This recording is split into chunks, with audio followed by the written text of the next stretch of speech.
اهلا وسهلا بيكم حبايبي في فيديو النهارده. جربتوا قبل كده اكله بتجمع كل حاجه حلوه ولذيذه في طبق واحد؟ النهارده هنخلي المطبخ ريحته تجيب اخر الشارع.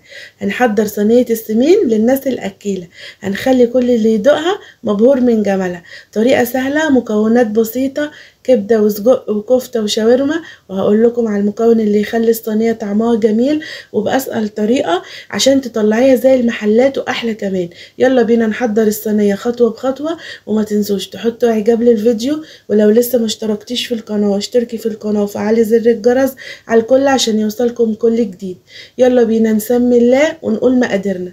معايا نص كيلو بفتيك، جبته قطعته شرايح زي ما انتوا شايفين كده، ونص كيلو سجق، ونص كيلو كبده مقطعاها عصافيري، ومعايا ربع كيلو لحمه مفرومه. وطبعا الكميه بترجع لعدد افراد اسرتك. اول حاجه هجيب معايا اللحمه المفرومه، هنزل عليها معلقه يعني رشه كده من ملح وفلفل اسود والبيكنج باودر، وربع معلقه كده صغيره من جوز الطيب المطحونه او الكوبيبه الصيني المطحونه. دي بتخلي طعم الكفته جميل قوي. هنركن الكفتة على جنب وهنحضر بعد كده الكبدة. طبعا الكبدة بعد ما بنقطعها بنحطها في مصفى، ما بنغسلهاش عشان ما تتزفرش مننا، وبقوم نازله عليها بالمحلول اللي بتبل بيه الكبده، او بمعنى اصح بغسلها بيه، وهي معلقه الثوم، عصره ليمونه، ومعايا معلقه صغيره من الكمون. هنقلب الكبده مع الكمون مع الثوم مع الليمون وفي مصفى، وهنركنها على جنب. هاجي بقى للكفته معايا، هنقلب بقى اللحمه المفرومه مع البهارات اللي حطيناها عليها، وهبتدي ان انا اكورها كور صغيره. طبعا ممكن تزودي عن ربع كيلو لحمه وتعملي نص وتزودي الكميه دي، برضو حاجه ترجع لك. ما بنضيفش اي مكونات تاني للحمه المفرومه علشان تستطعمي الكفته كده وتاخد الطعم الجميل اللي ما يبقاش فيها بهارات كتير وتغير من طعم اللحمه معايا. هي بس رشه ملح، فلفل اسود، جوز الطيب، ونص معلقه صغيره من البيكنج باودر علشان تخلي الكفته معايا هشه ومش مكتومه.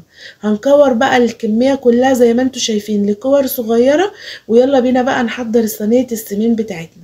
هنحط الصينيه على النار، وبعد كده هقوم نازله بربع كوبايه من الزيت. الصينيه بتحب الدهون الكتيره عشان خاطر اما نيجي نشوح فيها الكلام الجميل ده كله تدينا طعم جميل. وهقوم نازله معايا ب 100 جرام من اللي الضاني.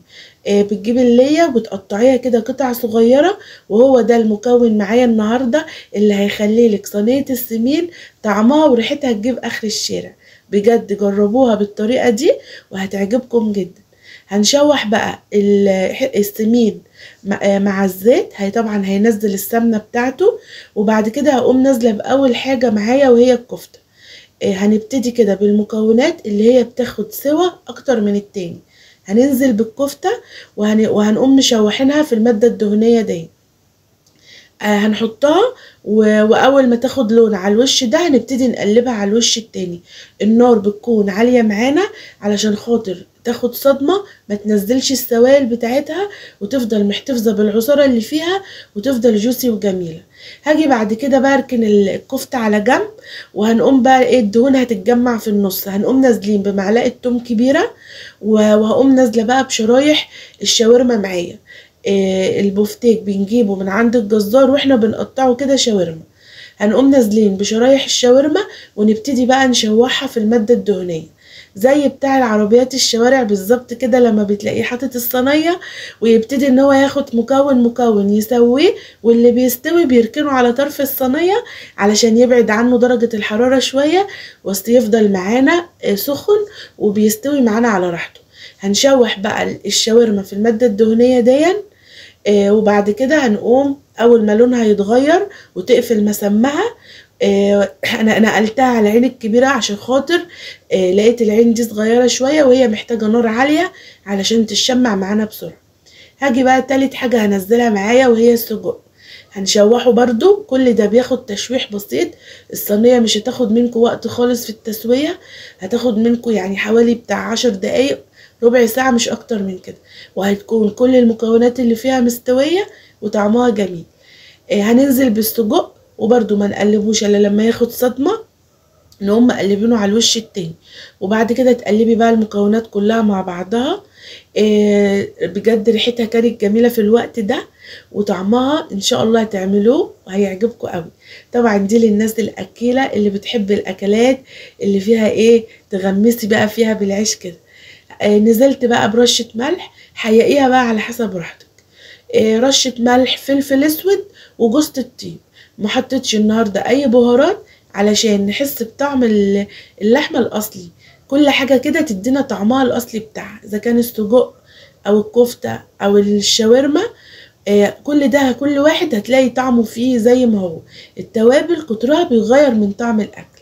هنقلب بقى كل المكونات دي كلها مع بعض وتشويحة جميلة كده. وبعد كده برضو هنقوم ايه، مجمعين المكونات على الطرف. ونيجي بقى لاخر حاجة معايا، وهي الكبدة. الكبدة بننزل بيها اخر مكون، عشان خاطر هي طبعا ما بتاخدش معانا سوا.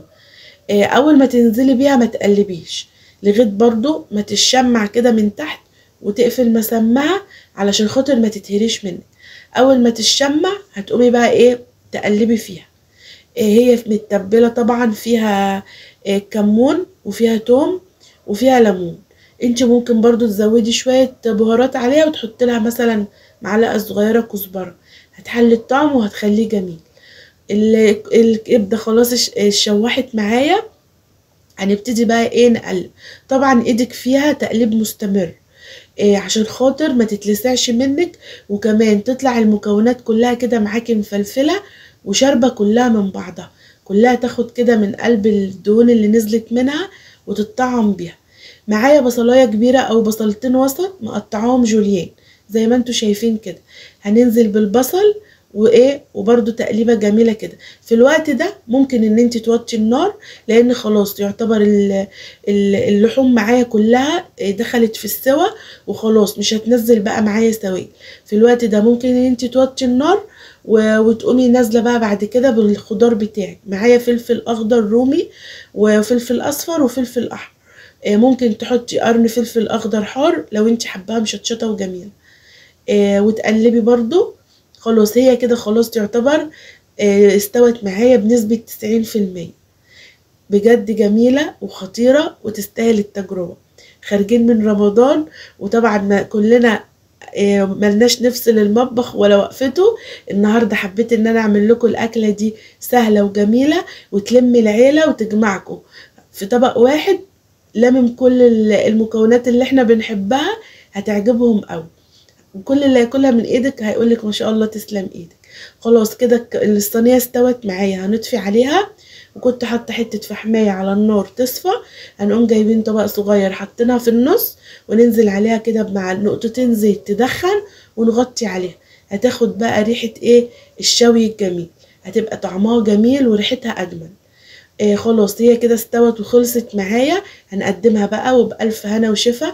ولو وصلتوا معايا لغايه هنا في الوصفة، اوعوا تنسوا تحطوا اللايك وتشاركوا الفيديو مع اصحابكم عشان الكل يستفيد.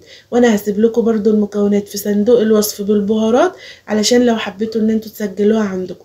عاوزاكم تقولوا لي فيها رايكم، وتكتبوا لي في التعليقات رايكم. ولو لسه ما اشتركتيش، اشتركي وفعلي الجرس عشان يوصلكم كل يوم وصفاتنا الجديده. قولوا لي بقى انتوا بتتابعوني منين، ووصفه النهارده عجبتكم ولا لا. لو عايزين تسالوا على اي حاجه في الوصفه اكتبوا لي في التعليقات وانا هرد عليكم. اعملي بقى سندوتشات مع سلطه الطحينه بقى، وسلطه خضراء او ترشي، وقدميها وكليها وبألف هنا وشفا. ما شاء الله ريحتها كانت جميلة وقلب البيت، وكان عندي ضيوف واكلوا منها ما شاء الله واعجبوا بيها جدا.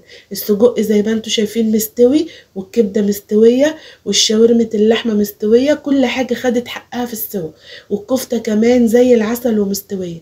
عايزة اقول لكم بقى طعمها وريحتها كانت ممتازة. هستنى تعليقاتكم واعجابكم على الفيديو. ولو عاوزين تسألوا اي حاجة زي ما قلت لكم اسألوني. اتمنى وصفة النهاردة تكون عجبتكم ونالت رضاكم. دمتم في رعاية الله وفي حفظه وفي امان.